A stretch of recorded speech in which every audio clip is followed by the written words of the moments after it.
The correctional system.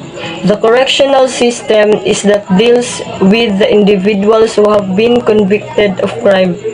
The role of correctional system is to ensure that offenders will be sentenced and carried out, whether it's time in prison, probation, or community service. So dito nililitis yung mga offenders kung dito malalaman kung ano ang kanilang mga penalties, kung community service ba sila or lifetime in jail. Correct, that is the correctional system.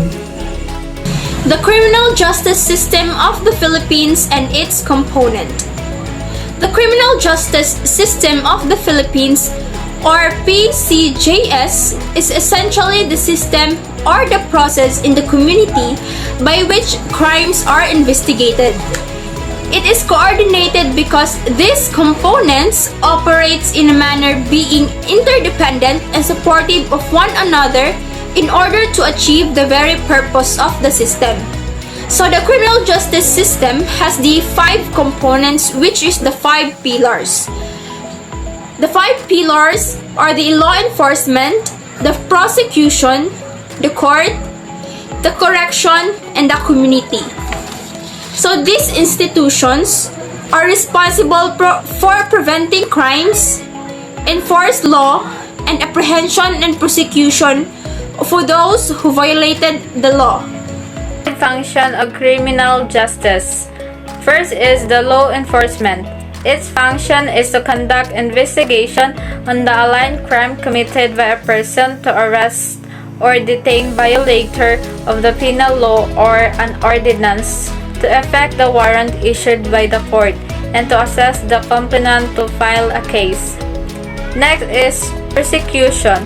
Its function is to evaluate the findings the police submitted to their office, to conduct preliminary investigation, to receive the complaint filed by the victim, and to be responsible to file information to the court, and to act as a legal prosecutor of the offended party.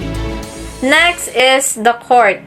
Its function is to conduct cross-examination of the witness before the issuance of the warrant, either warrant of arrest or search warrant. Next is the correction.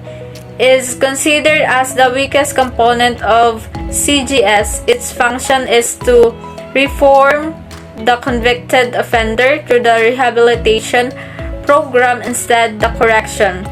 Next and the last function of criminal justice is community.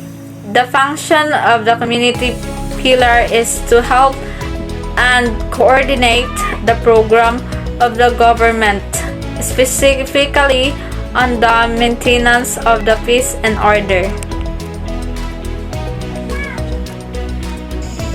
Early forms of punishment and primitive time. We cannot negate the truth to society and judge by how it treats its prisoners, and that the methods employed in the past were harsh in terms of treatment of its prisoners. Blood feuds. Asian culture developed the idea of justice based on vengeance, retributions, and compensation.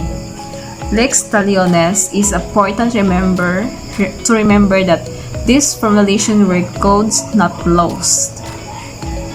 The medieval punishment. Like ancient forerunners, medieval Europeans were very brutal in exercises of punishment, such as knives, axes, whip, bark knuckles, collars, and cuffs were commonly used to inflict punishment, along with confinement in cold and dark, damp, vermin-infested dungeons. The brutal and ruthless medieval forms of punishment are Iron Maiden, the Rack, the Tower of London, banishment, and exile. Iron Maiden was a horrible medieval torture device. a casket with spike on the inside which could be closed, slowly impaling a living person inside. The rack, a kind of a device that drags apart joint in the feet and the hands. The Tower London. This is the famous symbol for such a cruel punishment. Banishment and exile. Banishment was considered an appropriate response to misbehavior even in modified form for small children.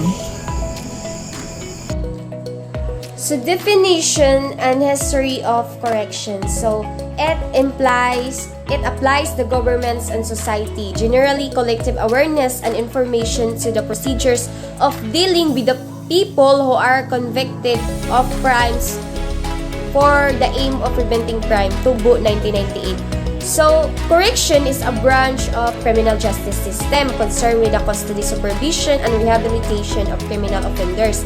So, it is also the field of criminal justice administration, and it's handling individuals who have been convicted of offenses for purposes of crime prevention and control.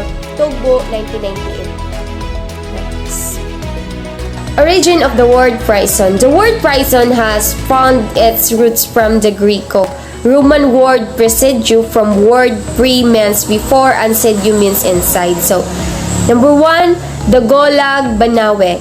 So, when we say the Golag Banawe, the term Golag is a functional nativeness to articulate, identify, and use in crucial times.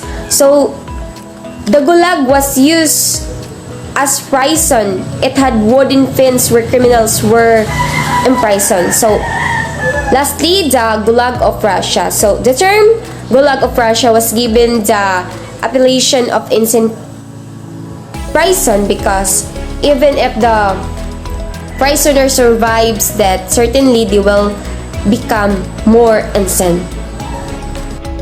The world's worst infamy prison. Historically speaking, prisons were made not for the reformation of the offenders or violators of rules, but it was intended for punishment of every violators. A Vestal prison, a fortress prison in Paris, France. Vestal was a symbol of royal absolutism before the French Revolution in 1317. Alcatraz prison. It is an island in San Francisco Bay.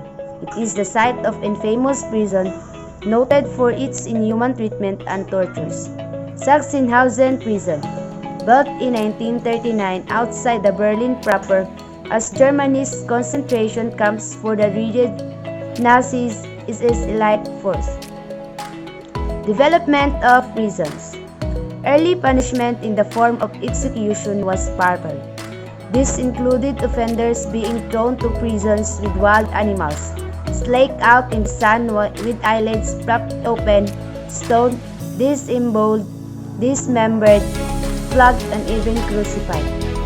The Walnut State Jail, originally constructed as the detention jail in Philadelphia, it was converted into a state prison and became the first American penitentiary. The Auburn System. It was featured as the confinement of the prisoners in single cell at night and congregate workshop during daytime. This system was considered as the most effective and was strictly enforced. And the last is the Pennsylvania prison. This is the rival penitentiary of the Auburn system. Its features consist of solitary confinement of the prisoners in their own cell day and night, where they live, sleep, receive religious instructions, and read the Bible. The School of Philology, Classical School. The classical school is mainly focuses the crime itself is not necessarily the criminal. The classical school is aims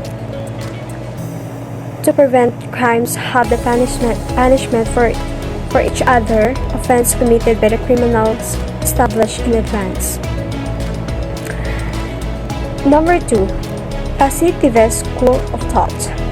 The Positivist School of the Criminology emerged in the 19th century, such a contrasting idea the classical theory of the crime.